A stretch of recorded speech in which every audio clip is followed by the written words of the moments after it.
Evening there, folks, and welcome back to a something slightly different from me.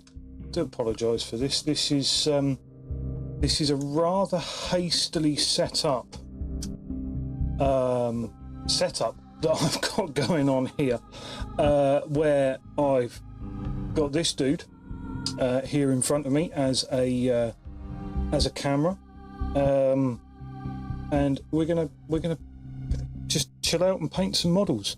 I haven't done this on stream before. I know yesterday I was toying with some digital creations,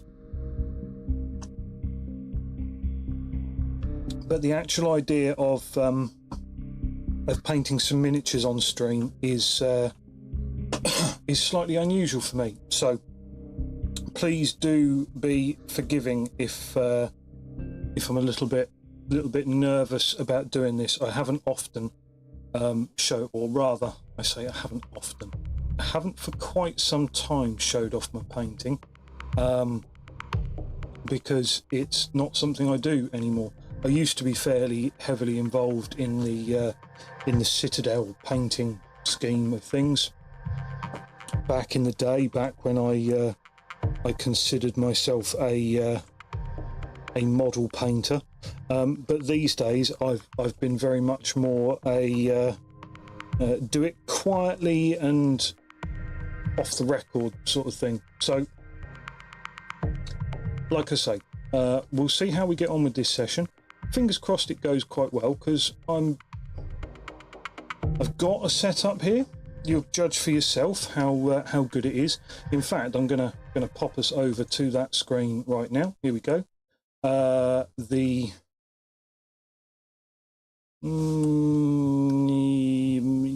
okay. I wonder if I can flip that camera. Let's just have a look. Camera setup. I don't know if I can.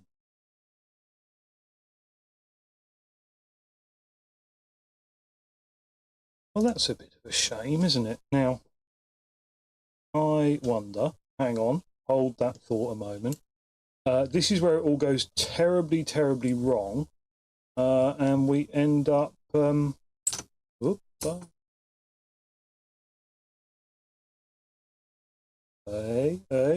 this is fine. This is fine. This might be fine. No, this is going to interact with some buttons, I think. Let's see what we can do now. Hopefully.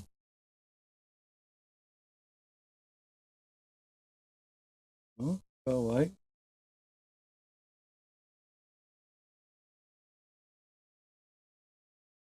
How's that? Oh, look, we're the right way up. Hey. It's not too terrible. Got a little bit of microphone in the shot, which we can adjust. We can probably mess around with that at our leisure. And in fact, we can change that about a bit. And we have our light source here, which is maybe a little bit overpowering. We can turn that slightly, and then we have some miniatures. This is actually a D&D miniature. Came out of, what did it come out of? Trials of Tempest, which is a D&D board game, and I've been experimenting with some. Yeah, let's have a look. Can we get a view on him? I doubt we'll be able to get much of a view on him beyond where we're at. He's an exceptionally tiny miniature, which is probably the wrong sort of thing to go for on a stream like this, where I'm potentially going to be streaming in a lower resolution than I'm used to. No, actually, not a lower resolution than I'm used to. It's exactly the resolution that I can stream in. Oh, brilliant, excellent. So my my face cam business is right over where we need our model. So let's move all of that. Go. We will move.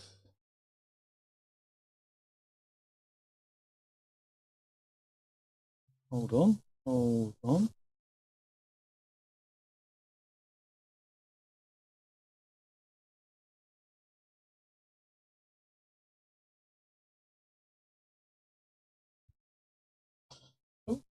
I'm trying to push a keyboard that's not there. This is let's call this experimental at the moment, and we're going to group those items, and we're going to call that box.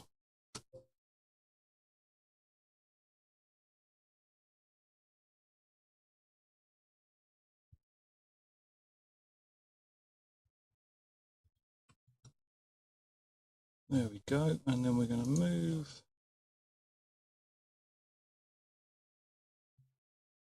Oh, no, what are you doing? We want to lock those things together, don't we?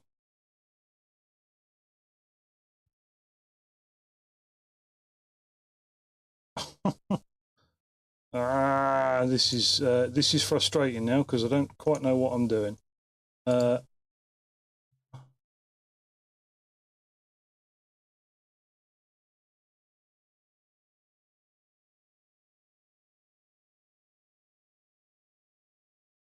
This is something that I probably should have done before. Now, right, Cambox.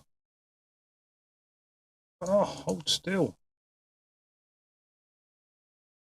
Right, none of that wants to move together, so we're going to move up here one at a time.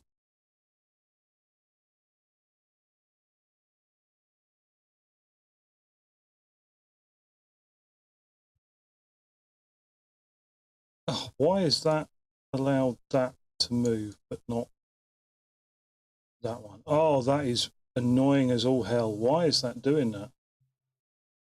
This is probably something that I should have sorted out before I went live, because as we all know, messing about with your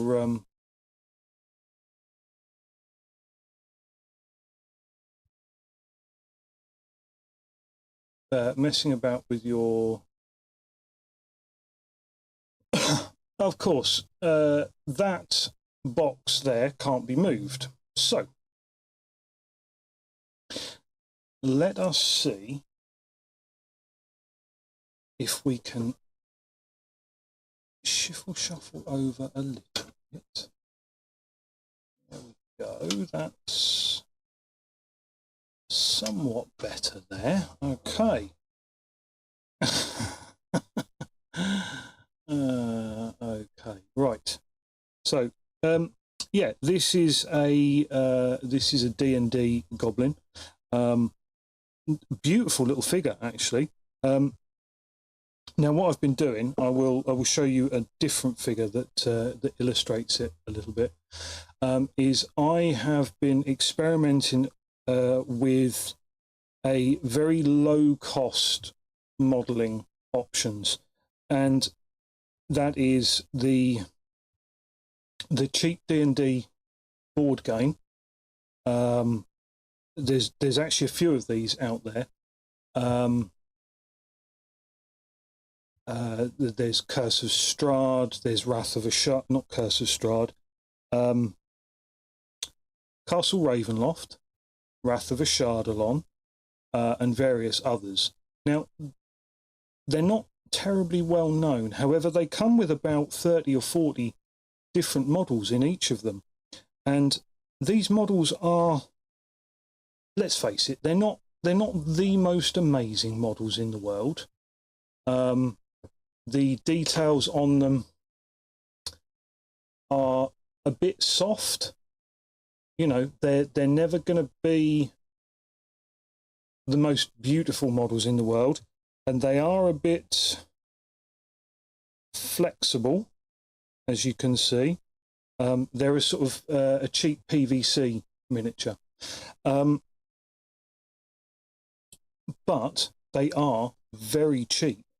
So what I've been doing is I've been experimenting with cheap Poundland sprays,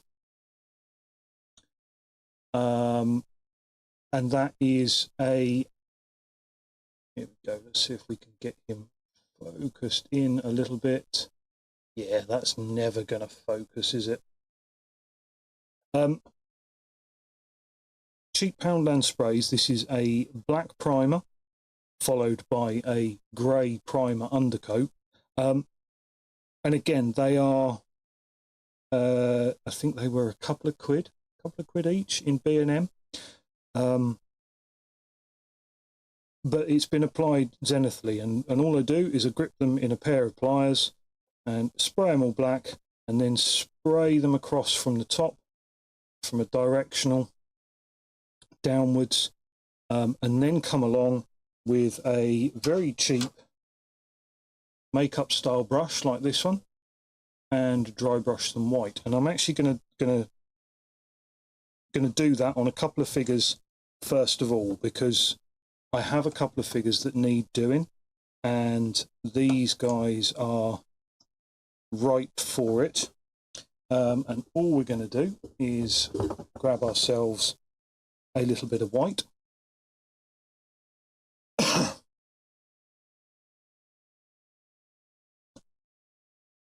And then I like to grab a little bit of white on the brush here. And then I have these Citadel bases here, which are an excellent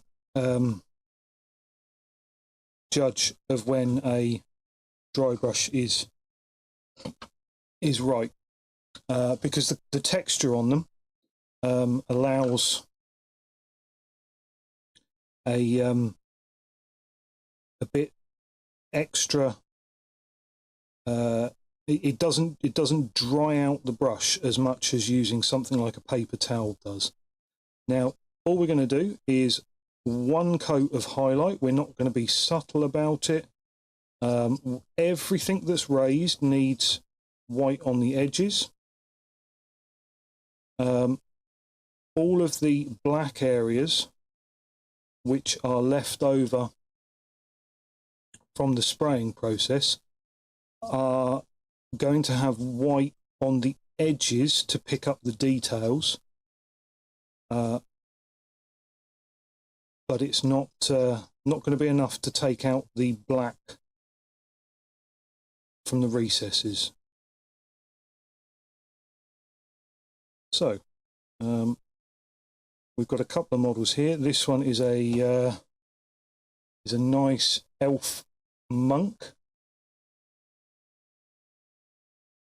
There. This is going to take some getting used to, because now, of course, the camera is upside down, and I can get it to focus on my hand, but I can't get it to focus on the miniature. Excellent. It's just a blurry mess. Perhaps an HD video would be better, but I'm cheap and I can't afford it. So currently, as it stands, this is going to be what I have to make do with. Obviously, if I make it big in the world of whatever this is, then I will consider an upgrade. Now, please do bear with me just a moment, and I will be right back while I say goodnight to the little one. So bear with me a second.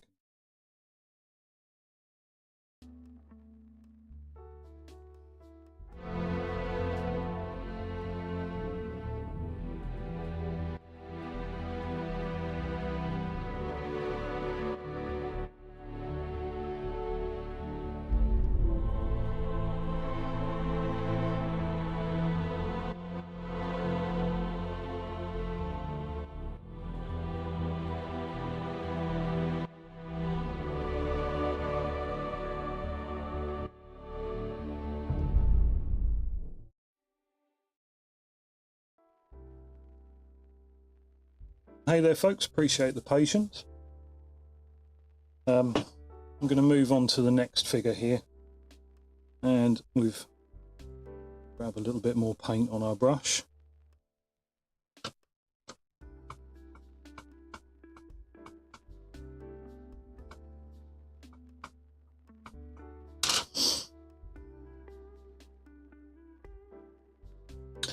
So these figures have actually been really helpful to me for taking part in and running D&D campaigns. There's in these box sets that I'm talking about, there is actually a great range of miniatures. You know, we've got someone here who would be a sort of monk or rogue type character. I think probably a rogue, something like a swashbuckler maybe with the rapier. Obviously the quality on them is, as I say, it's not the most amazing, but for what they need to represent on a D&D board, they are absolutely adequate. Now I know adequate doesn't sound riveting, but it's certainly good enough for me. I always say, well, actually I always say, it's quite a common saying, to be fair, don't let perfect be the enemy of good. And that's absolutely the case when you are looking at gaming on a budget and what have you. Let me get rid of that cable just up. Go, so that's not in the way. Oh, of course, and now it's in the way of my main camera. So we've got quite a range of these models. As you can see, there's a bunch of goblins. I like this one because I feel that this one would probably be wearing tartan if I was a good enough painter. It's not to say I won't give it a try, but it will probably end up being a bit of a mess.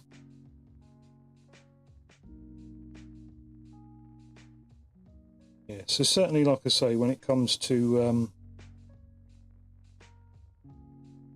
being able to put something on the table for your players to visually recognise and work with, as opposed to just purely trying to run with theatre of the mind, having some cheap, not disposable, because they're not that cheap, but quick, easy, simple, recognisable figures like this is an absolute godsend. And it certainly helped to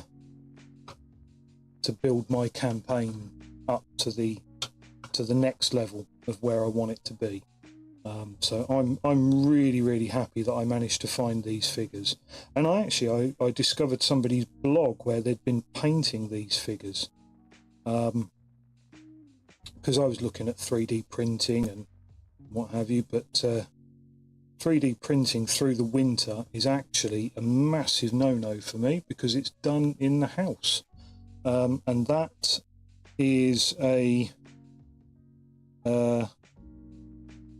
fumigate everyone kind of operation, which is not really any good. Can't be having that. Right, I think everything has been quite nicely dry brushed white and is pretty much ready to go with a top coat. So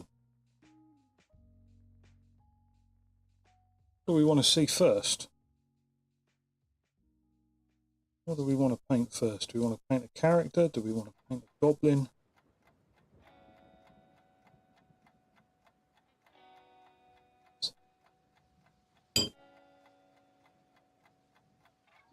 Water, get this brush rinsed out.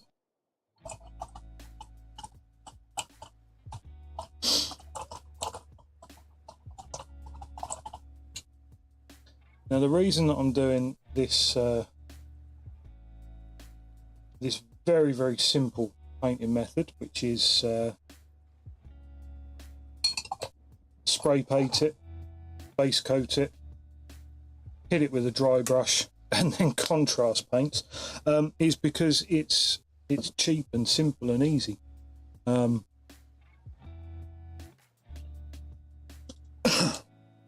So yeah, that's why we're going down this route. I think we're going to work with the goblins.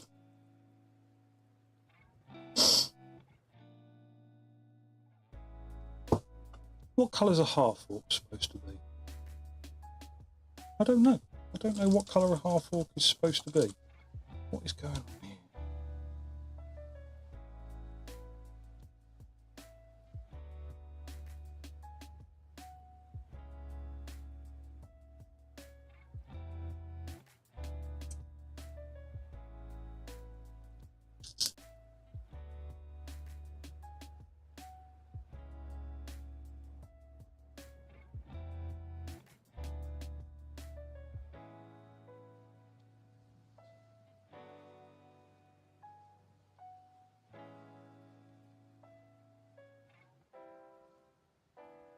So all I come along and do is, as you can see, I've barely even cleaned, well, I haven't actually cleaned any mould lines off of these guys. I don't feel the need to. I don't think that it's going to affect how these appear on the tabletop whatsoever, because my characters, my players, will not notice something like this. They are not these are absolutely perfect when your players are not miniature freaks, when they don't know the difference between a Citadel model and a something from another range. These miniatures are absolutely perfect for putting in front of somebody who doesn't care about miniatures and them going, oh my god, that's amazing. And they have. Every single time that I've put this on the table in front of people at D&D, they do not care. They don't care that there is flash, that there is mould lines. Not so much flash as such, but mould lines, lack of detail, the fact that these are painted in contrast paints. If anything, they look at it and they go, oh my god, that's amazing. How can I do that? How can I put something like that in my campaigns? And the first thing I say is, well, you don't need to, because I've got them all, which is a bit of a humble brag.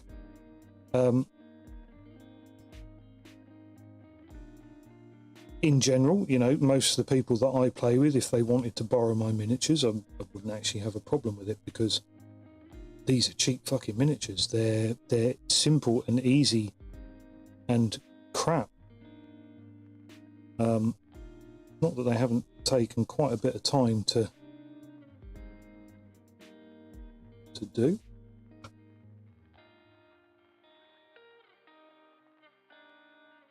Yeah, it's nice.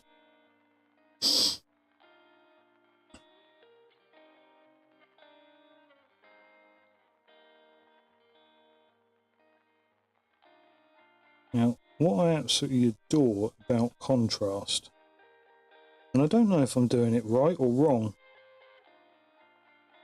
but the fact of it is it appears that if you apply the lighter colour first, or rather, you apply a lot of the detail first, and then come in and do the large areas, and then come back and do the absolute detail afterwards. So what I'm going to do here is I'll do all of the skin, and I'm doing this in this beautiful sort of snakebite leather, because I want my goblinoid races to have this sort of tanned sort of skin effect to them, which I think is quite a good look. Just check I've got these right.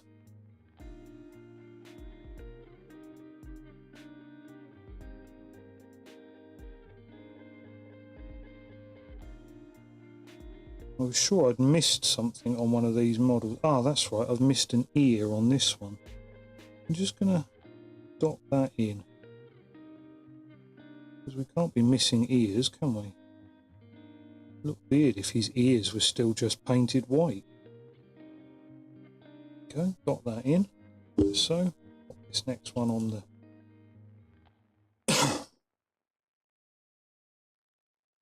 on the stand. So, like I say, I will at some point look to get rid of the massive watermark, which I didn't realise quite how intrusive it was going to be on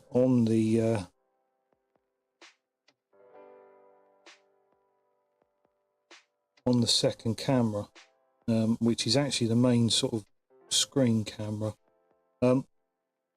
What I will actually do is I will probably invest in a second webcam, because I think that would probably be the easiest way of trying to do this, surely. Is that the way most people do it? I'm sure it probably is.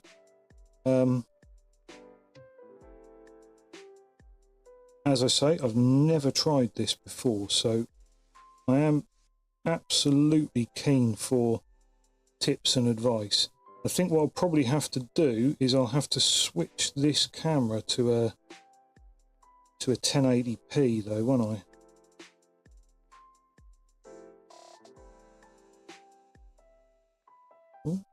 It does appear to have extra skin showing on there.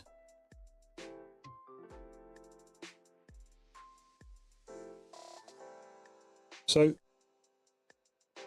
I spent years and years and years developing my painting technique. Like everyone else, I started back in second edition 40k, and then I got busy in the world of growing up and work and girls and family and cars and shit that takes up all your time. And so for me, contrast paints are absolutely fantastic. I know they've had some bad press over the years since they first came out, in the various different iterations that we've had, you know, Citadel's version, Army Painter's version, whoever else has brought out a version of these. But I absolutely love these things. I think they are 100% designed for me. Somebody looked at me and went, yeah, let's make some paints for that guy, who doesn't have all the time that he used to have, but still wants to put some effort into painting a miniature. So this is like a participation prize at Sports Day, isn't it? Well done, you tried. You did your best. Thanks for using contrast paints. Please come again. Try again next year. But I don't care, because as I say, the people that I'm painting these for are not going to care one way or the other what they're painted with, how long it took me to paint them. They won't be impressed if I say, oh yeah, that model took me 100 hours to paint. And I have spent that amount of time on a model before. But never again. It won't happen again.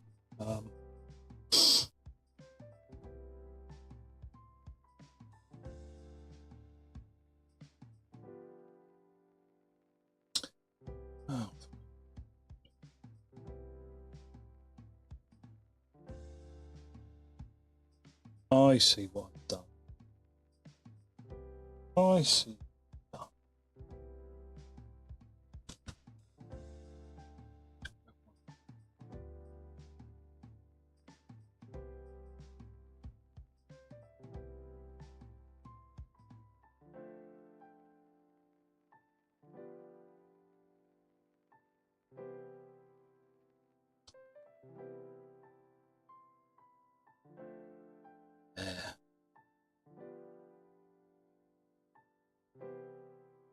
Oh, what's happened there? Why is that? Oh.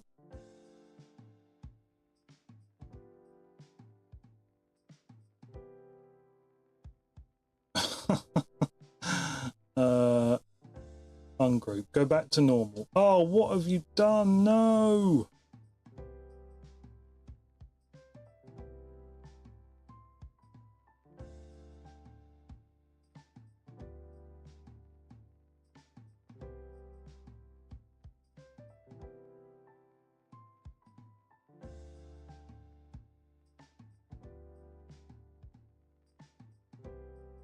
I have no idea what I've managed to do. Now that's frustrating as all hell. I've basically managed to ruin what perfectly good setup I actually had by messing around with it.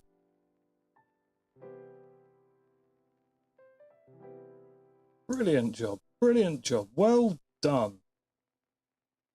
Tabletop thing, move that up there.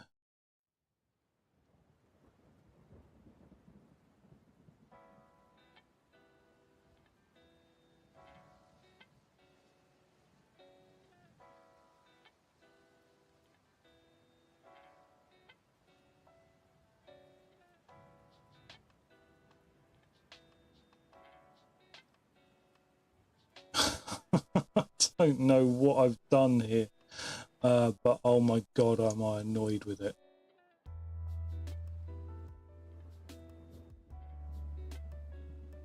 That is so frustrating, because I was actually having quite a good time with that.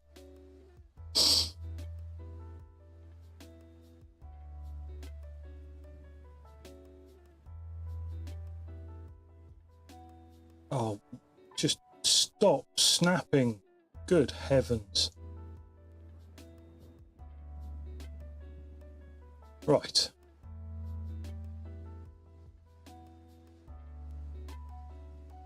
That's slightly better, and you can get slimmed down again and go back in there, where you can't do no more harm. Okay, well that is very frustrating, but it is what it is. I will not be messing around with that anymore, and fingers crossed it will go back to normal when I try and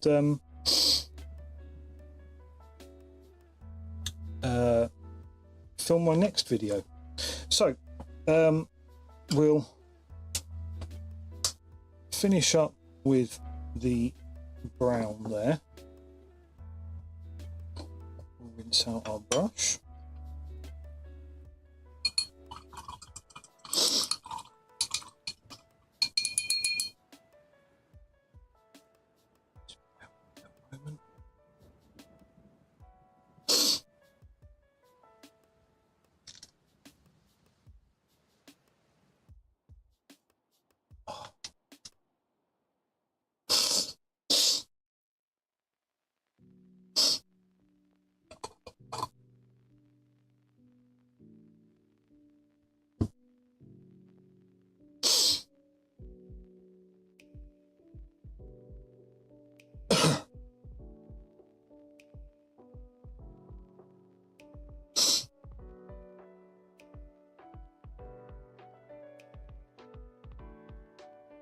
Oh, let me just have a...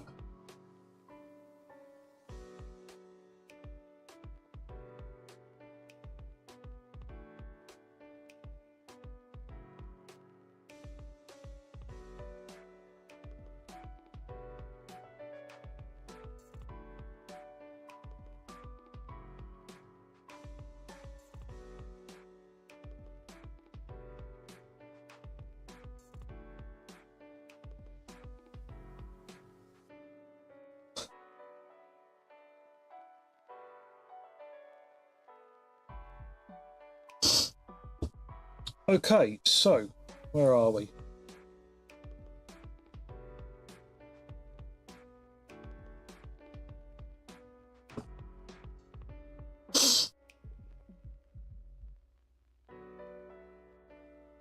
I'm still struggling to think what what colour fur sorry, not what colour fur, what colour skin a half orc should have. Now, let's have a look. So we're going to make our bugbear here. What have we got on this one?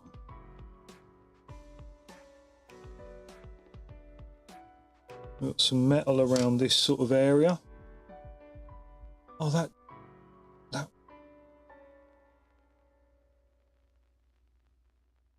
has this camera zoomed in?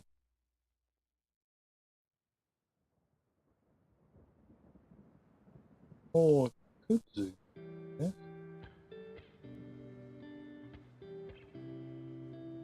What are you doing?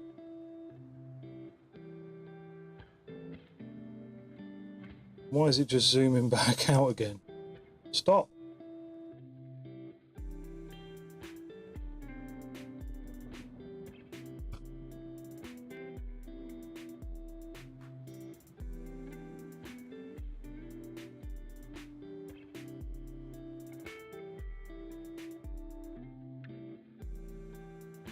I've no idea why it's doing that. That's annoying as hell, but I've also no idea why the droid cam thing has become so obtrusive.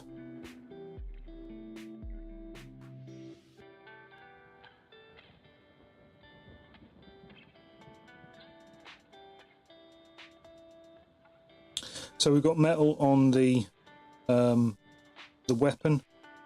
Something interesting on the handle. He's got these little greaves here, which we're gonna try and paint in, and then he's got this big vambrace on this arm, and possibly a little bit on this shoulder here as well, although not sure about that one. Now the loincloth, so this appears to be cloth, but these bits appear to be metal. There's some little tags and tassels there of some sort. So we'll, I think we're fairly safe to go ahead and paint in all the skin in a fairly dark brown colour. So I'm going to go with Wildwood on this one.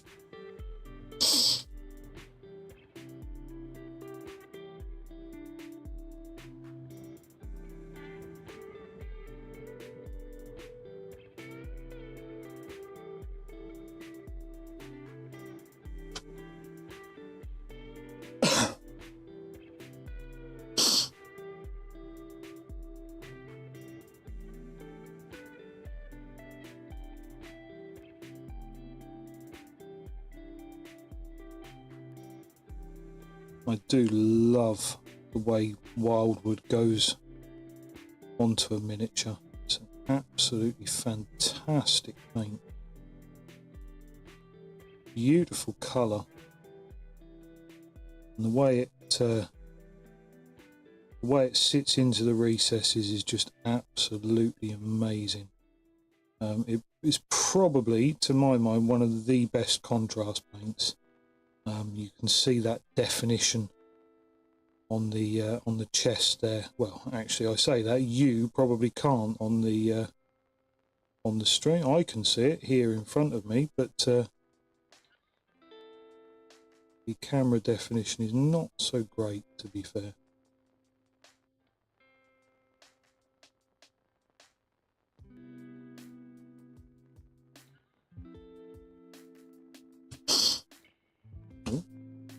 A little bit of shaking going on.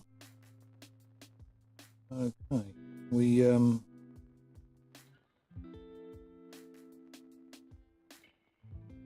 I was running. I was part of a one shot the other week where one of the protagonists was a blood magic crazed bugbear. Who hit one of our party from surprise, so from stealth, which, as you can imagine, is quite dangerous, because even a normal bugbear, you don't want to get hit from stealth, because that is their party piece.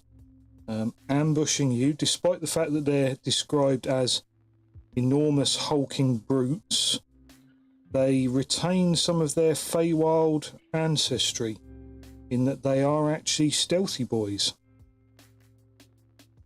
And they're perfectly capable of ambushing the hell out of you and making life very, very difficult for anyone they get the drop on, which my party member soon found out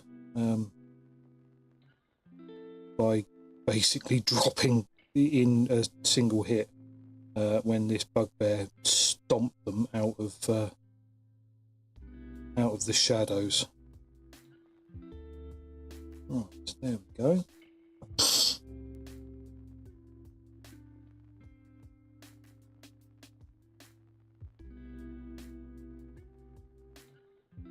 It's quite a nice model, this one. Again, this is one of the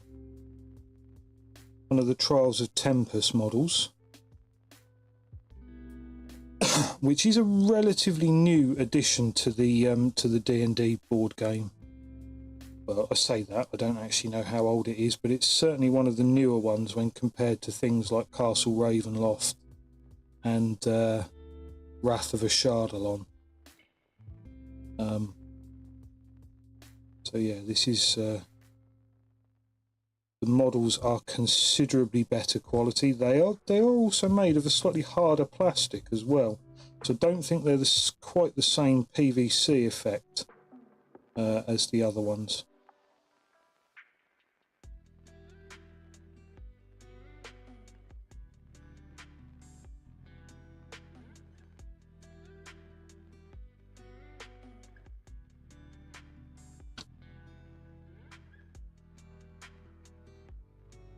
Oh, there we go, that's not too bad. Let's those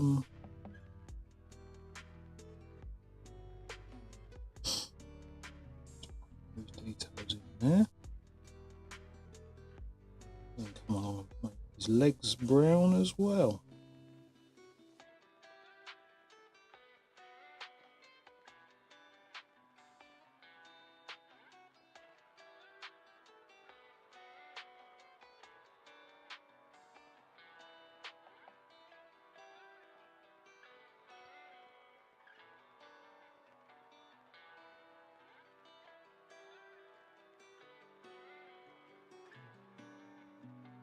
Okay, well, I feel that this as a concept hasn't worked too well, because this camera that I have used for filming the painting is not high enough definition. It's a phone camera, obviously, and I'm running it through Droidcam, which means that you have to put up with that big old watermark, which I'm not too bothered about. I don't mind too much about the watermark. It's the fact that the actual definition on it is set at 720 unless you pay for their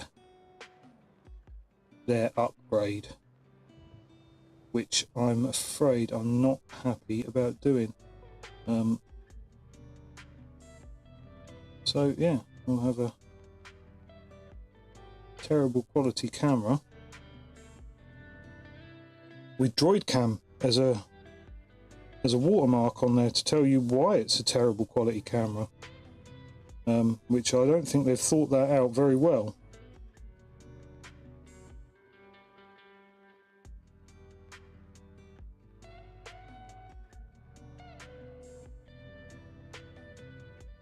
Okay, so nearly done with all the fur on this guy. A couple more bits to do around his feet. As you can see, loving the way that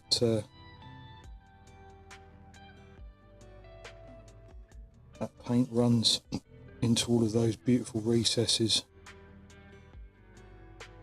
You know, even on a low quality, relatively low detail figure like this, these contrasts really can still pick out some nice detail.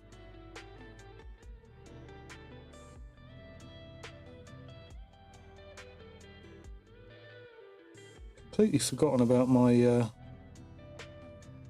my little miniature handle thing sat over there, haven't I? What a silly boy I am. There we go, that's a bugbear done. Not completed, obviously, but certainly done for now. Now I've got this other bugbear here. This one's carrying a mace, two-handed mace. Very, very similar sort of setup on him though. So we're going to paint that one in as well. In fact, I'm going to put him onto the carrying handle so I keep handling the model.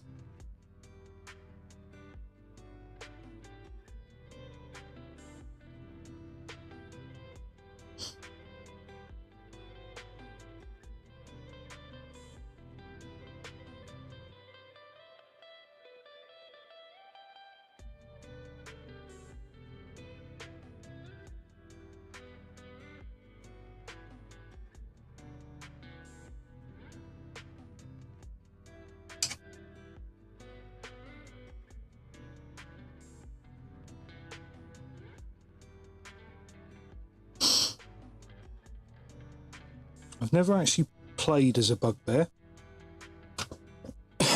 but I think I want to. Unfortunately, as with most of my character designs, it will probably be a meme. Going with something like Tyke Myson, the bugbear barbarian, the bugbear monk, as a pugilist boxer.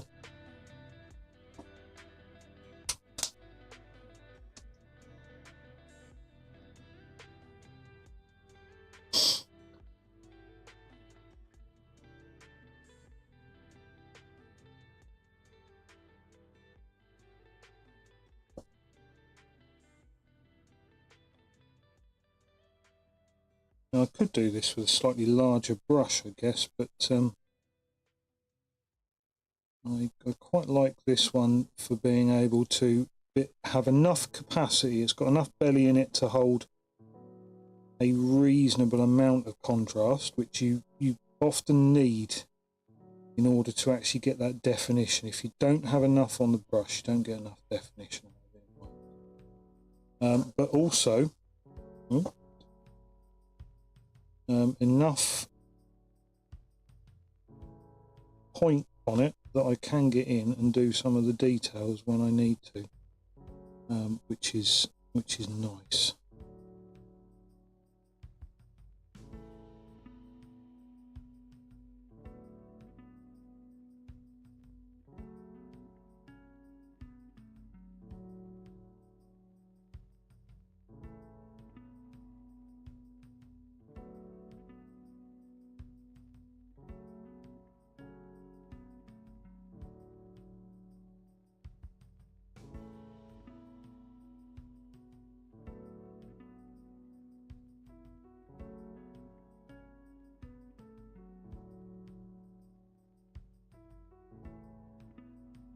Quite nice about these models is they have got quite good lopsided armour, non-symmetrical models,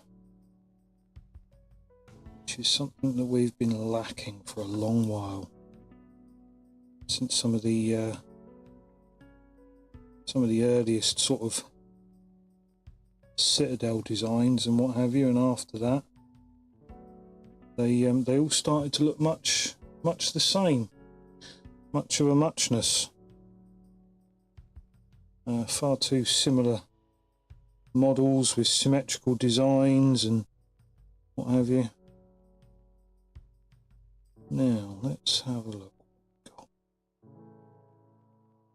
a hairy section here, haven't we? I don't think that was supposed to be a hairy section. I think that was supposed to be a coloured cloth underneath his shoulder guard, but it's all hairy sections now.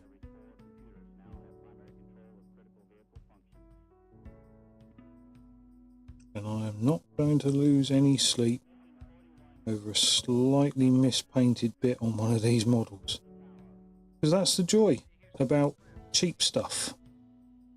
You don't actually care if it's not 100% perfect. It's only got to look somewhere close to good. That's all you need.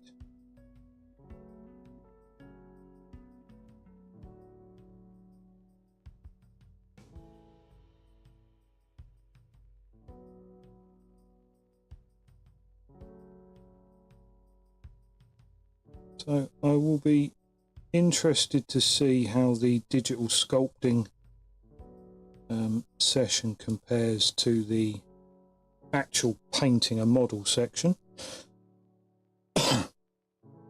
So far, this one has certainly been a lot quieter than the other one. There was nobody chatting in this one so far, but I'm not going to be too put off by that. It's quite an enjoyable, relaxed little session to have, and it's been nice to actually be able to combine streaming with another hobby that's slightly more productive than gaming. See, the good thing about gaming is it's easy to pick up and bounce in and out of when you need to, but it's not actually very productive. All you're doing is you're gaining some achievements, whereas at the end of this session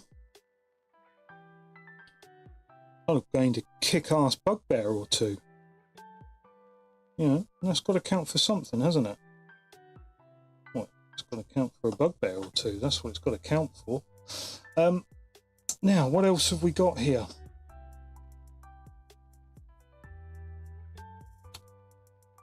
We have quite a cool cleric, actually. Unfortunately, he's got a little bit of damage in here where his mace head is slightly flexible, and as it's flexing, it's actually chipped and cracked the undercoat on it. But I don't actually care. So what I'm going to do is I'm going to fish out a flesh tone, the mighty flesh tones.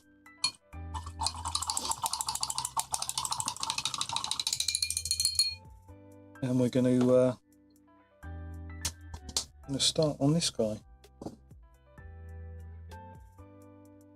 Bit of tea left. Wonderful.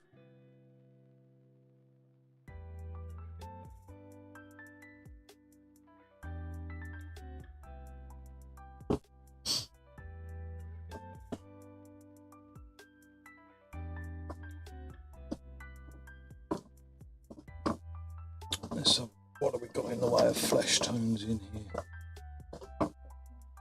Some of that.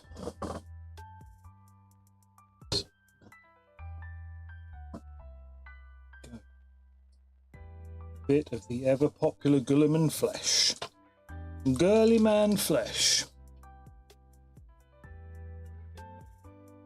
Robute girly man. Upper Smurf, indeed. Right.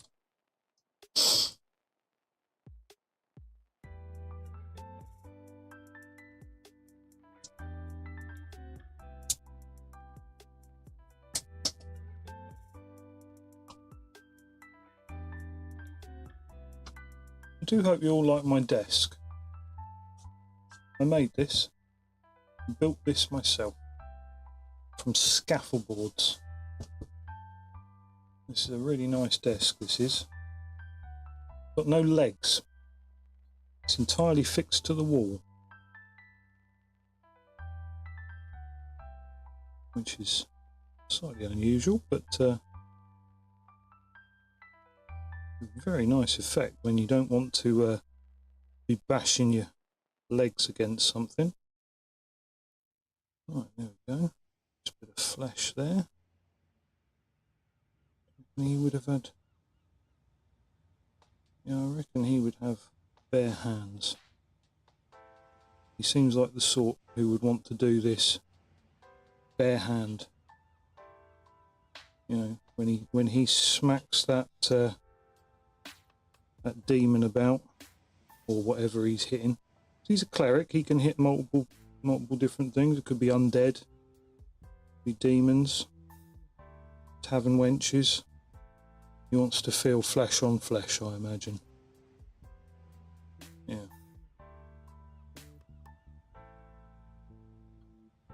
Now there's a really nice little sort of detail mark around his helm there. Very sort of Magneto-y type. I was very much tempted there for a moment to actually run with that Magneto look.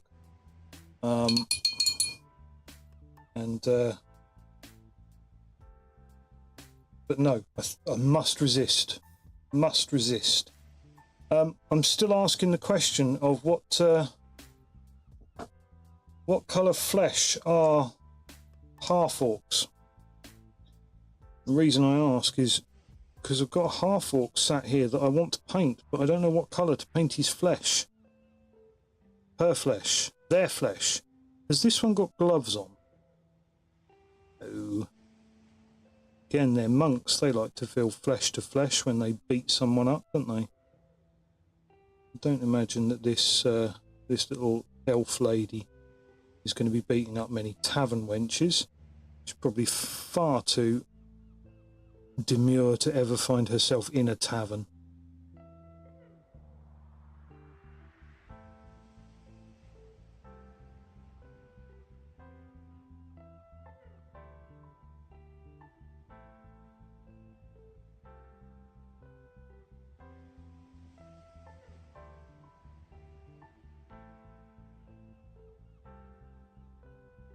What do we reckon? Open hand?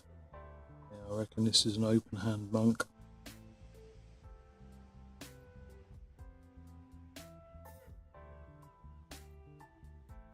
It's got a little bit of ear there. And then this one is... I think that's all the exposed flesh on this one. He's actually wearing boots, look.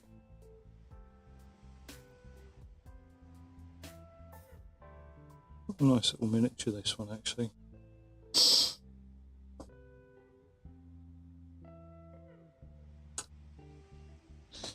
And then we've got our sort of weird ranger type here, who is definitely wearing gloves. But does that mean that this upper arm, certainly on this side, that upper arm might be paintable? We'll put some stuff on her face.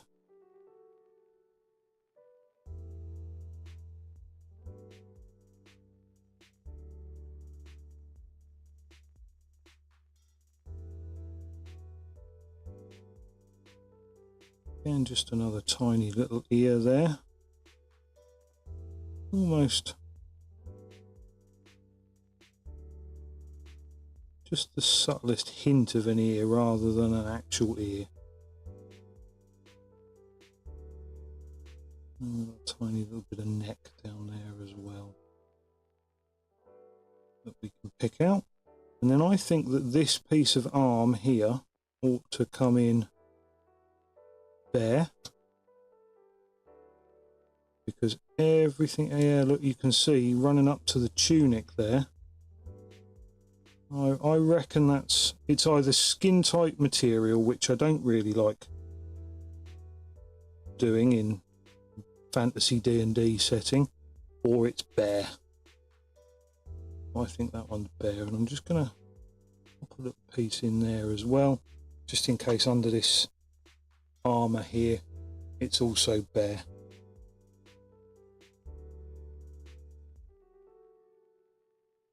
There we go.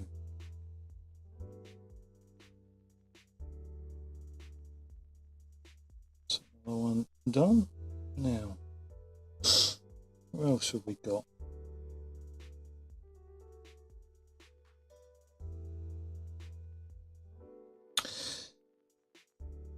Now I have actually got a miniature representing Jarlaxle here.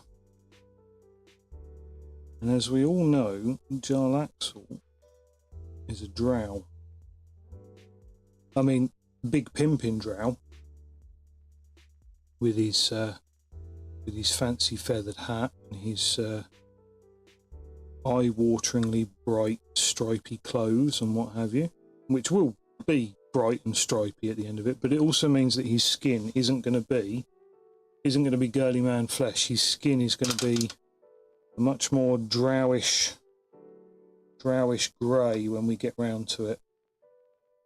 We've also got this guy here, a fighter who is absolutely armoured. So all that we can see of him is his face, which I suppose will make him very quick to paint.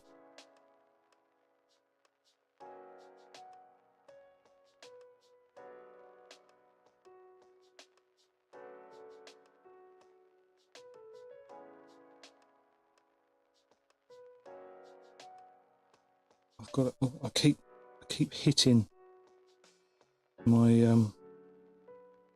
my paraphernalia here. My streaming kit getting in the way of things. So again, that's him done. He's got quite an unusual style helm there. It looks like a cross between an American football hat and a knight's helm, I suppose. Which, you know, I suppose we could say that. No, we can't really say that American football is some modern day knights. Although I suppose they joust for fun and stuff like that. Right, we've got a sort of druidy style elf here. See, that's one of the things about the way I've done these models, is I don't actually even really pay attention to what they are until it comes to painting in the details. I take them out to the shed, I spray them black with the cheapest possible black spray you could imagine, and then I spray them grey with the cheapest possible grey spray you could imagine, and then we go ahead and dry brush them, which nobody's really looking at the details when they dry brush, are they? As long as the actual dry brushing effect comes across all right. Who cares about details? But it's not until like now that I'm actually getting to see some of the details on these models. And this one has a very, very squished face. That's what I'm instantly noticing with this one. Now this is actually from the like original 2000 well, I say original, it's not the original D&D board game, but the Parker one from 2003. I think it was about 2003. So these are quite old, and the effect is they're quite a nice solid miniature. There's no real bending and what have you on these ones. But they are certainly a slightly different style and effect of miniature. So we've got a little, I would say a wood elf druid there with her little bare legs and foot wraps and what have you. And I'm sure that is 6 toes on that foot. But we'll just put it down to a casting detail, shall we? There we go, that's her done. Oh, I think that's a belly button there. Which means that this should probably be a completely impractical exposed midriff. There we go. Yes, because that's exactly what you would go for. Is that all supposed to be hair, or is that a cloak? I don't know, but if that's all hair, that's amazing, and I think I'm going to paint it green because she's a druid. And then we've got what appears to be another elf. I think this one is supposed to be a rogue, because she is sort of more leathery armoured with a crossbow, which is kind of roguish. Yeah, why not? It's pretty much archetypal rogue, to be fair. There we go.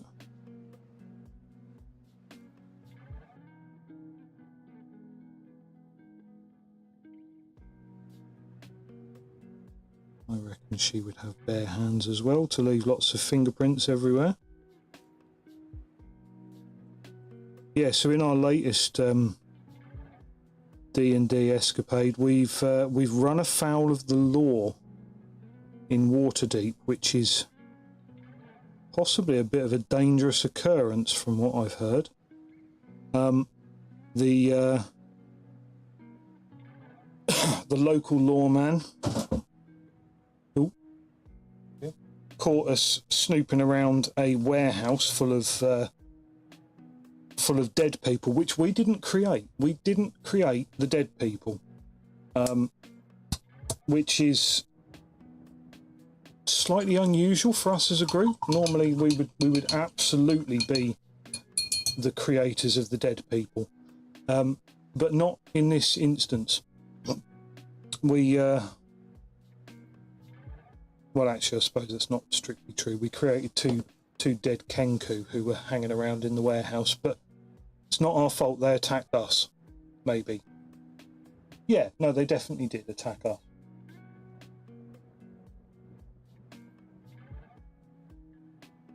So I'll just polish off the rest of my tea here.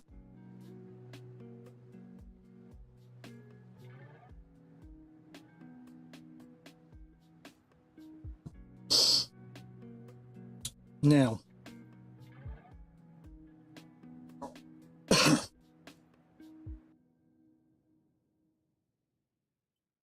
got various different little patches of armor and cloth and skin and what have you on these guys, including a foot that I missed. So I must remember to come back and paint this one.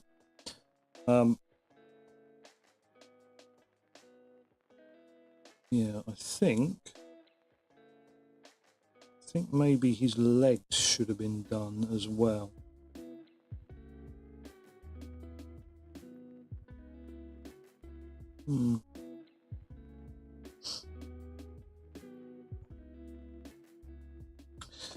Okie dokie, so we've also got Drizzt here.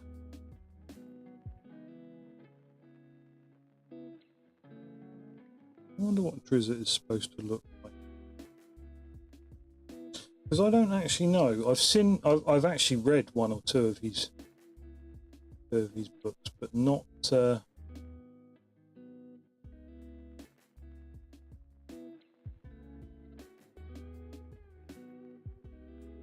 recently. Right, let's have a look. Oh, I've put my keyboard down so that I can paint.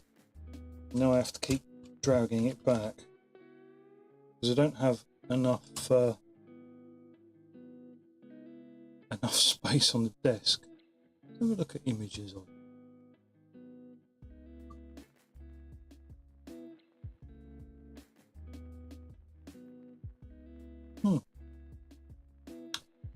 Yeah, lots of greys, browns, white hair, white fur, green cloak. He's not a very interesting figure, is he? He's a bit of a dull old boy, if I'm perfectly honest. I mean, look at him. He just sort of is. That's the other box set that I was thinking about. It's called Legend of Drizzt.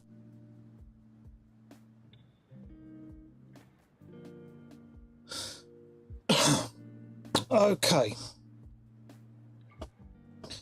I'm sure you're all going to love this guy. Fair warning, if anyone's got arachnophobia, look away now. But here we go. giant spider time. And that is actually quite a very cool figure, especially the fact that for a normal sized model, they are legitimately giant spiders, which is quite cool.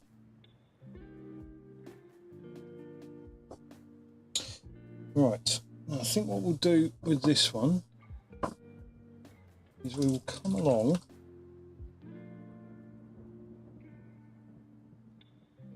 and we'll mark his back, and then we're basically going to do a sort of greyish black spider body. So we'll keep it pretty damn simple on this one. And what we're going to do is we're going to come in here and we're going to mark a sort of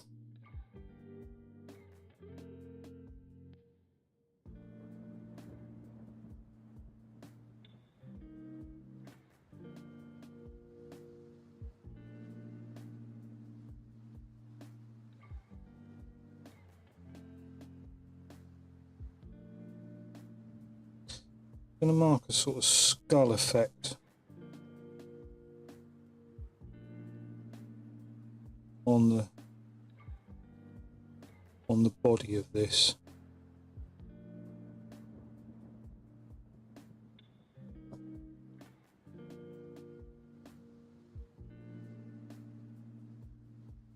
Just for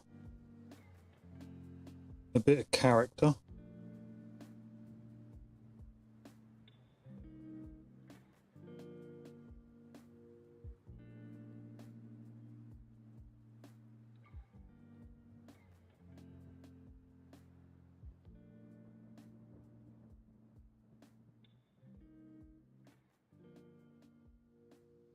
Make it look kind of natural, like it's a natural effect rather than something that's specifically painted on.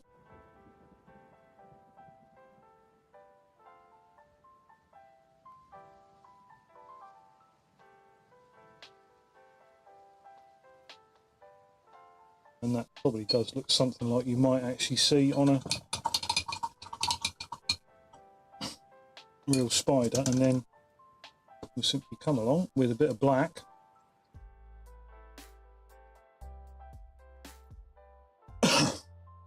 Now, I'm very proud of my wooden desk, but I wonder if a nice clear, not clear, but a nice plain white backdrop might allow the camera to function better going forward. So I might play around with that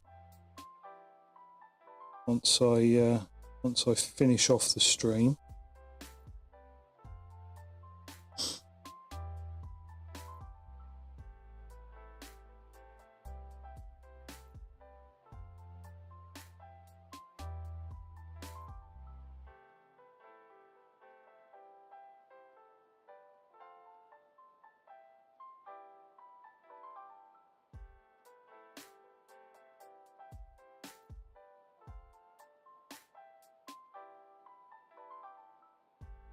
There we go. And that keeps a sort of semi-natural looking effect to it, while also being ridiculously easy to paint. And then I'll come along and I'm just going to paint the rest of this guy in Black Templar. It's a very nice, easy paint to use.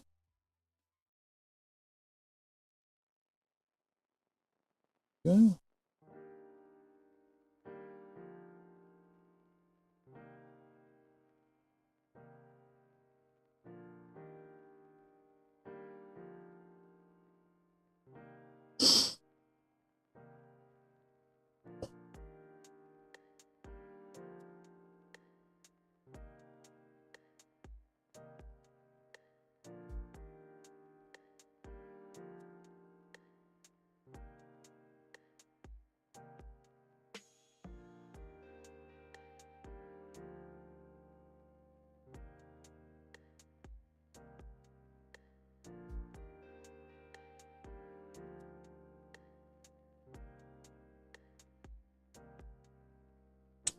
I started watching the new series of Shogun the other day, and I've been told by a lot of people that I shouldn't bother and should just go back and watch the old one. And I don't know. I'm a bit. I actually really like the. Certainly in the first episode, I don't know how long he's going to live, because it does seem a bit Game of Thronesy, political intrigue-y. I'm certainly not sure how long the main character appears to be of this world. So don't spoiler it for me, but yeah, I quite like the actor. So we'll see if he lasts out the first season anyway. Right. See, that's quite an effective and mildly terrifying spider look there, if I do say so myself.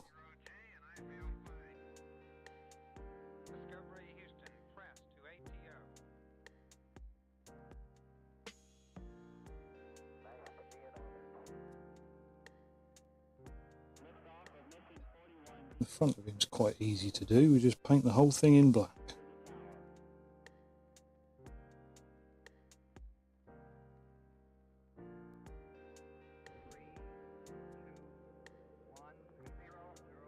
It is a little bit hard to work with this light being quite so close to the object that I'm painting, but I'm trying to. Hello, Saft Malt. Thanks for dropping by. I'm very well, thanks. And yourself? Sorry, I do struggle with keeping attention to the chat. I need to work out some form of audio notification that I've got a chat message.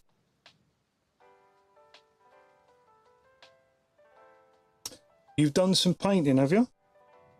Is that some painting this evening on stream, or?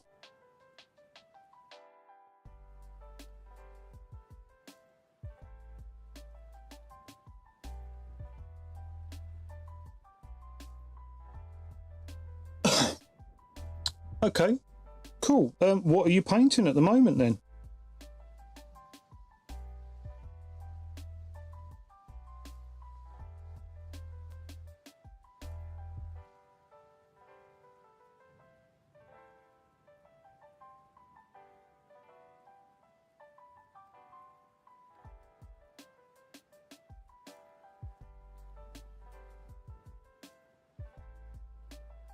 Oh wow, too stressful and I'm not such a talker.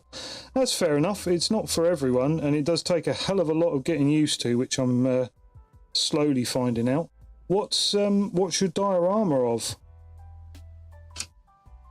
I do like a good diorama brace. Oh, and what's it a base for?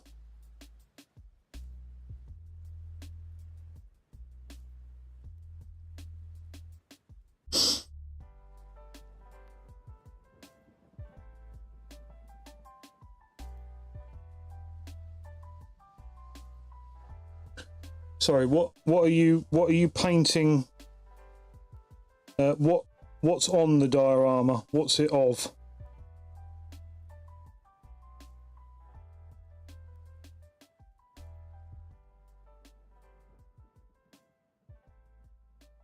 Utaneman Cerberus. I've never heard of that. Is it a model? Look. Oh, I keep doing this. I haven't got my keyboard in front of me.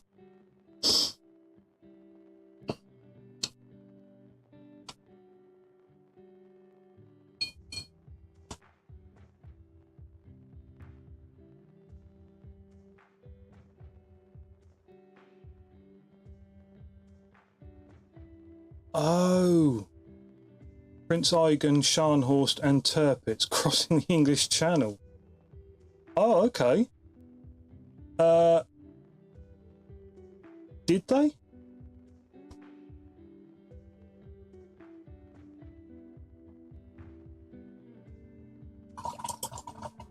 Did they actually make it out to the North Sea? I could well be early 1942, because Tirpitz was caught in the fjords, wasn't it? When it went back for something, was that the Tirpitz? I can't remember which was the one that was caught in the fjords.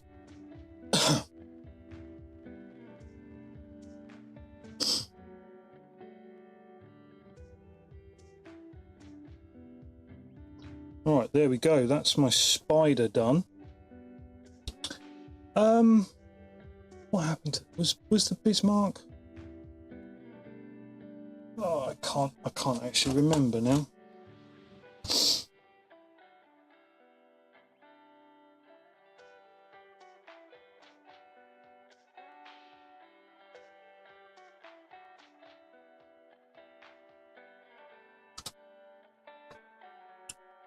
The Channel Dash was a German naval operation during the Second World War.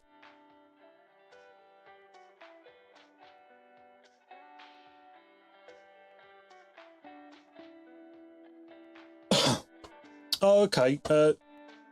No. So apparently, according to this, it was. Apparently, according to this, it was the Scharnhorst, the Gneisenau, and the Prince Eugen. I thought the Tirpitz had been. The Royal Navy had to keep ships at Scapa Flow in Scotland in case of a sortie by the battleship Tirpitz from Norway, because basically the Tirpitz just got caught in Norway. It never actually got to do anything, really, did it? It just tied up so much in the way of Royal Navy forces. Mind you, you don't particularly want a Scharnhorst and a Gneisenau, even if you haven't got a Tirpitz running you through the English Channel, do you?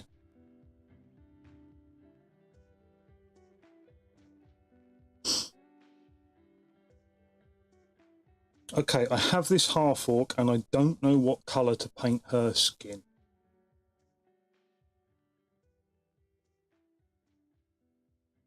Well, I mean, that's debatable. There's the fact that it didn't physically do an awful lot.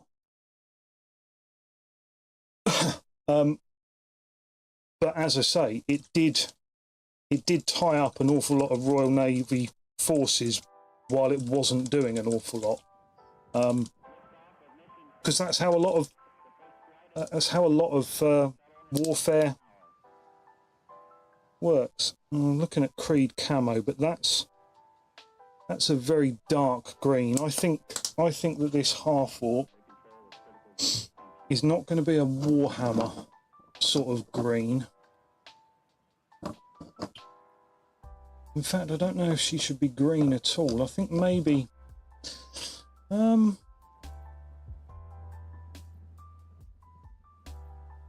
okay. Oh, don't be silly.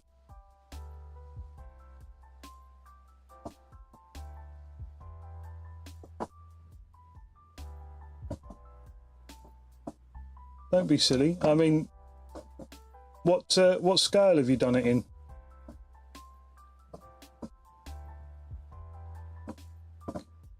Snake white leather.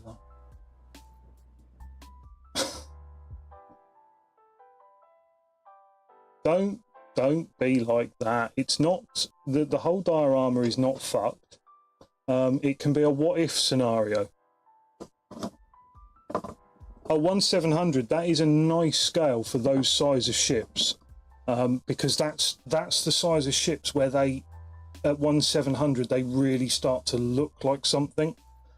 Smaller than that, and they're just a bit too tiny. They don't look very 1.3 meters. That's going to be huge. Wow.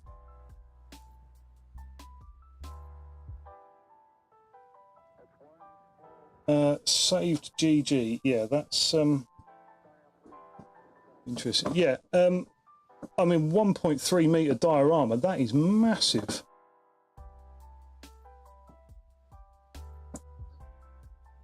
So, what sort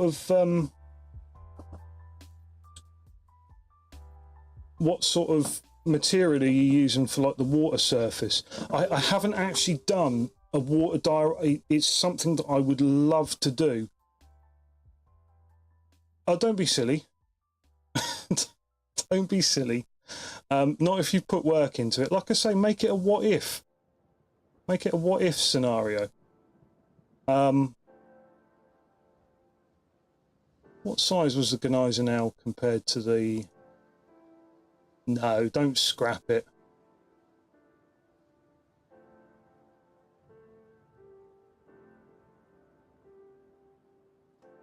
Oh, I mean, Gneisenau is a Scharnhorst. They're both Scharnhorst class. So it was two Scharnhorsts, or two Scharnhorst class, and the Prince Eugen. You'll have to forgive me about the the pronunciation on all of these. I'm not a native German speaker, I'm afraid.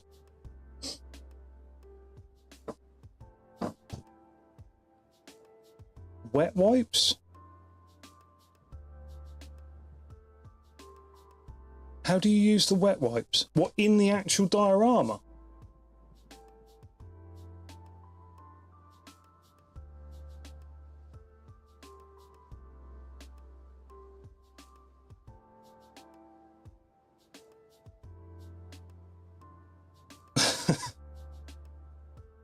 Okay, how do you use the wet wipes?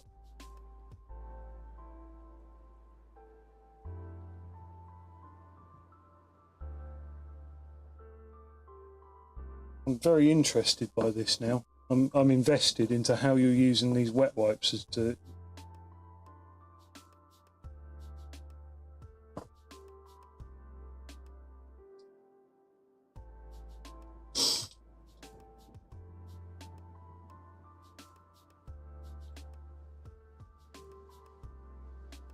Okay. Oh, that's cool. And then, so you've got XPS foam, clay on the top, wet wipes, and then a good painting base develops too. Yeah, okay. Are you going to use anything like a water effect?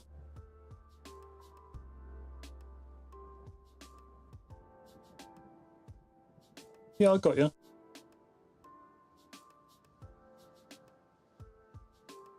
Right, I haven't done much in the way of half orcs, but I think this half orc is going to end up with green skin.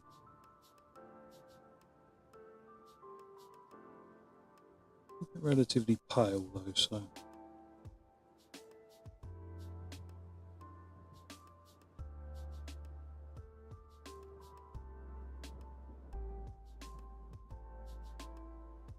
Okay. So I've seen various different methods of doing like water effects using PVA and stuff like that. So I'm intrigued as to what you're gonna, or is it just going to be a pure paint? Achieve it with paint.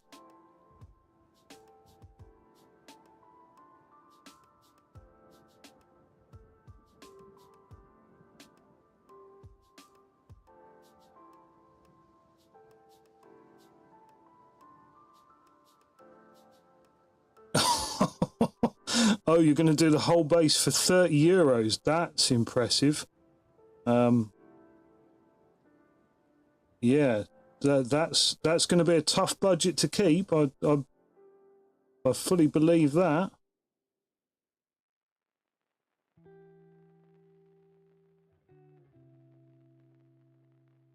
Yeah, green was pretty much the wrong choice for this girl, I think.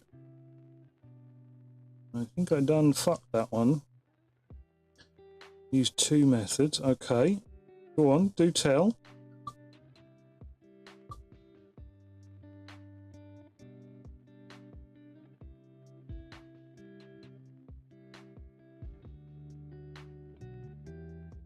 on the base painting already. Excellent.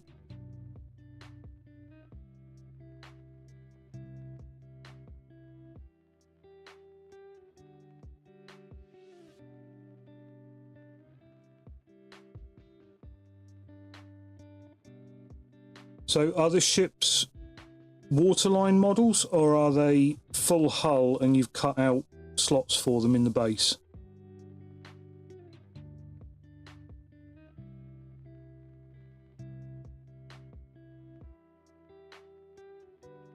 I'm disappointed with myself for having painted this girl in green. Now I know she's a half orc, or she's supposed to be a half orc, but half orcs in D&D, or orcs in D&D, tend to be more grey. Lots of clay laying around. Wet wipes from my phone. Some better brushes too. Awesome.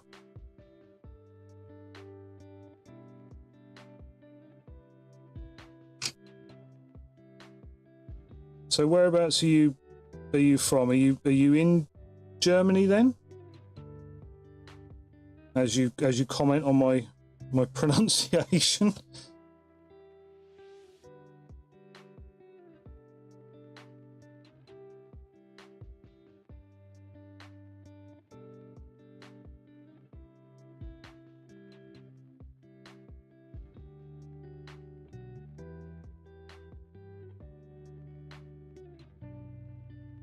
Mainly do full hull ships, but the waterline models are cheap. Okay, yeah. I've heard it's actually easier to get a natural look with a full hull because you can sort of change how they ride, whereas with the waterline models, you have to angle the water first before you set them on it. Whereas with the full hull ones, you can sort of change how they sit in the hole that you've cut out for them. I guess, I don't know. Like I say, I'm yet to do a full water diorama. I have got a ship model in my pile of shame somewhere here.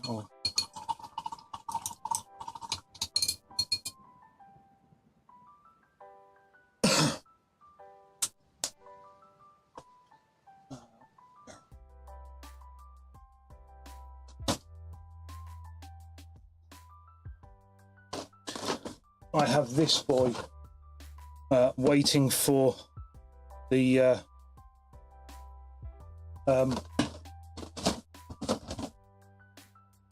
time, I guess, is probably what I'm looking for there.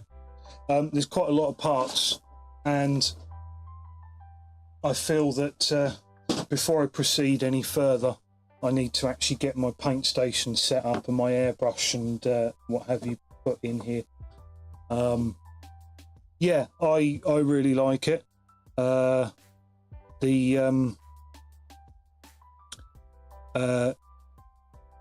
second class, yes, that's the Revel kit.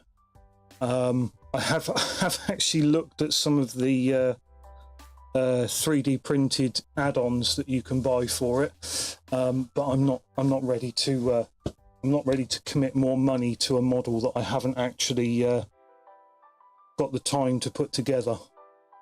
Yeah, I mean it's more a case of what's available, to be honest with you, and certainly local to me, Revel is one of the easiest ones to get hold of, even if not everybody likes Revel. The kits are okay.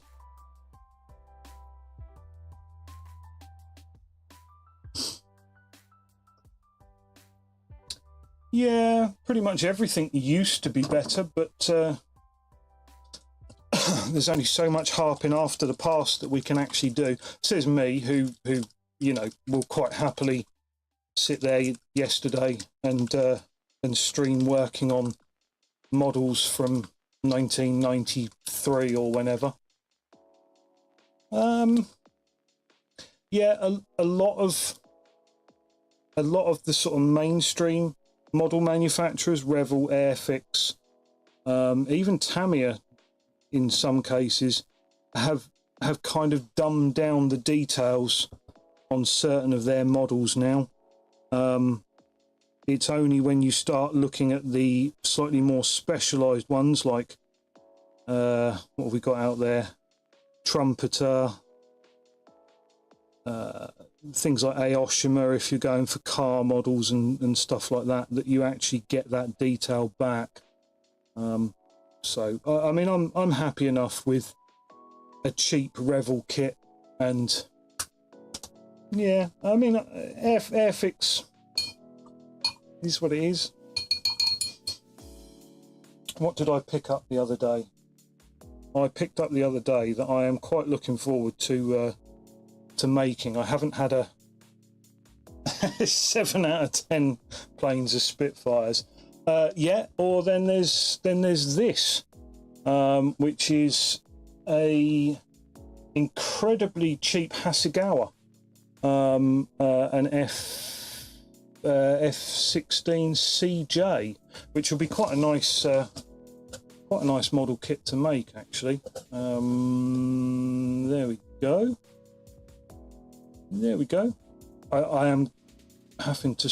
I'm struggling a little bit with this because my camera is reversed, as you can see from that.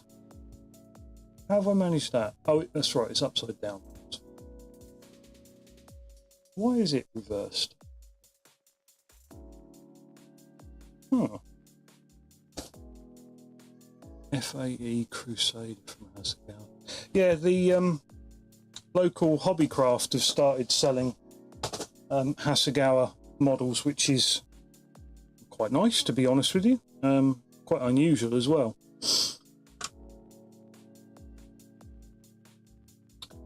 Right, what colour am I going to do his trousers? I think they want to be a fairly basic.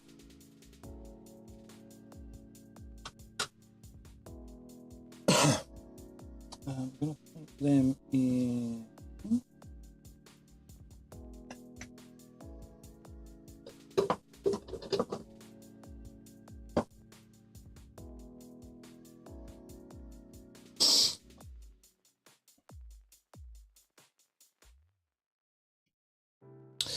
Yeah, I mean, we've only recently got a Hobbycraft, and before that there was a tiny little independent that went out of business, and a slightly larger independent that went out of business, and so now we are reduced to having no choice but a Hobbycraft.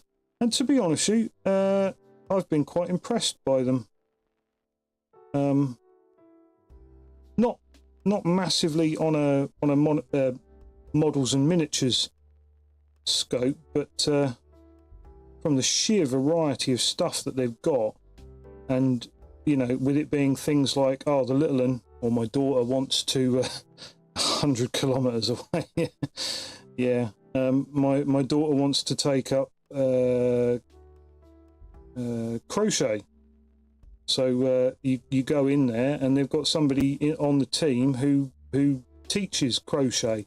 So that's quite a nice sort of thing to have. But yeah.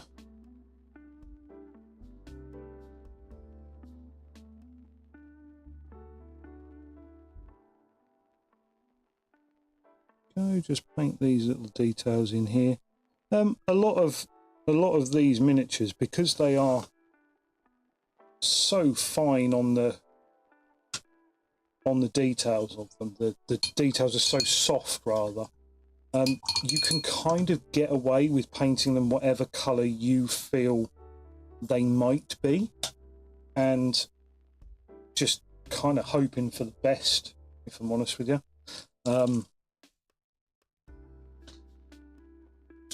Right, we're going to give him nice jet black hair,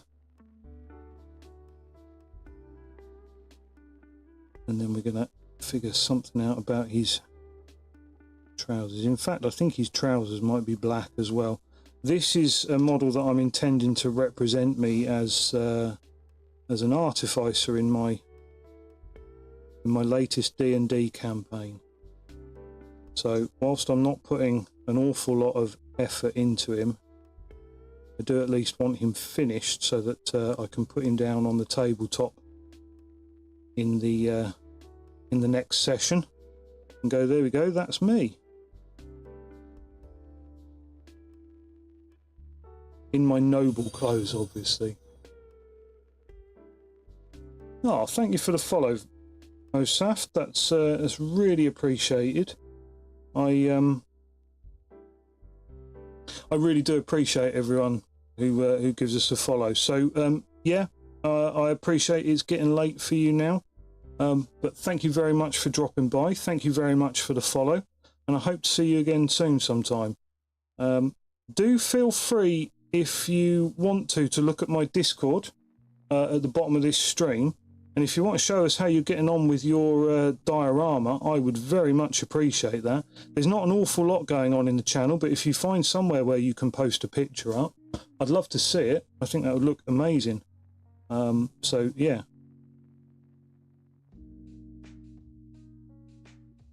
Oh, there we go.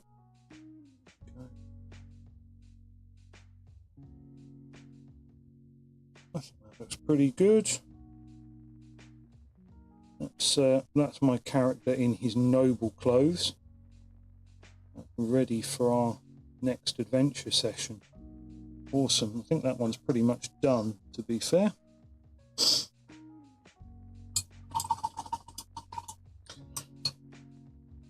Well, on the note of it being nearly 11 PM in Germany, it's very nearly 10 PM here in the UK. I actually got a terrible night's sleep last night. I don't know quite what's to blame there. I think it's probably safe to blame my wife when she's not listening. I'll just say that she's taking up too much room in the bed or something like that. So I am not going to be too much longer before I end the stream and head off myself. Let's have a look. What am I doing? Skeleton or Agaros tubes?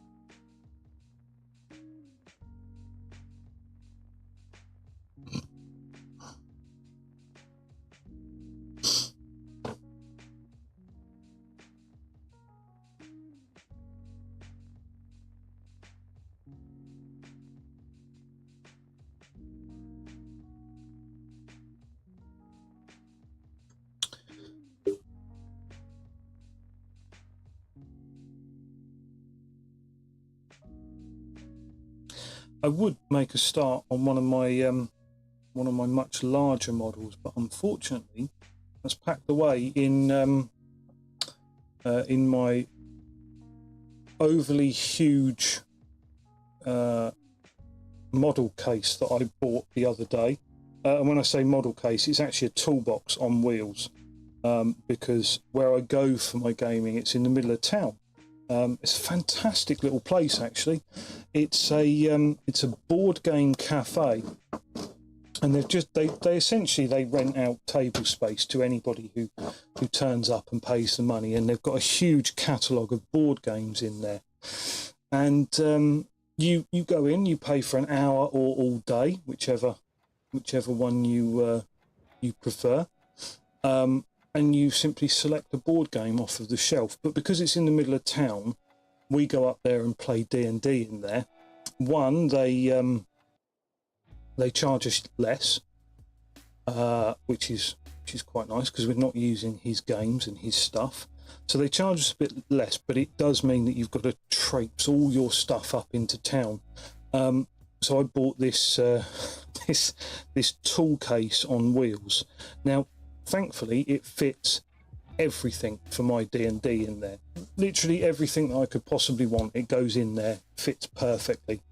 The problem is that then I'm walking around town with a tool chest on wheels, and I finish up of an evening, and it's in an we're not completely a city environment yet, even though we are a city, but it's not like an inner city slum or anything, but there are some slightly less salubrious areas of it, and to get back to the car park you have to walk through with this tool chest. And I'm thinking, yeah, if anybody suspects that this is full of very expensive power tools rather than virtually worthless D&D stuff, yeah, I might end up losing all of this. So I think in future I'm not going to take it, but currently it's all packed away. So yeah, slightly pointless little anecdote there to finish up on, but I am actually going to finish the stream now. I'm back tomorrow, but I think I might do another session with the digital sculpting. It was quite an interesting little session to do, and slightly less cumbersome than all of this, but I will be returning to this in the future. I quite like this format. You know, a little bit of music on in the background, get to paint some models, get to progress my collection a little bit more. And so, yeah, at the same time, it's not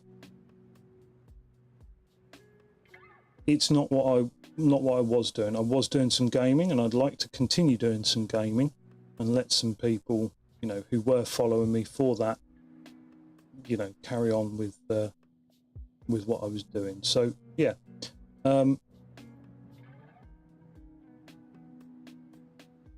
I will be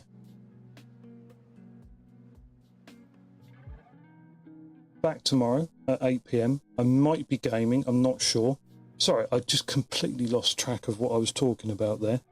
Something caught my eye and I ended up looking at something else. So yeah, I'll be back tomorrow. I'm not sure if I'll be gaming or whether I will be doing this digital sculpting or a little bit of painting. But yeah, we will find out tomorrow evening. Thank you very much for everyone who's dropped by. Drop us a like, follow us, subscribe. We're on YouTube as well as Twitch, so we are live on both.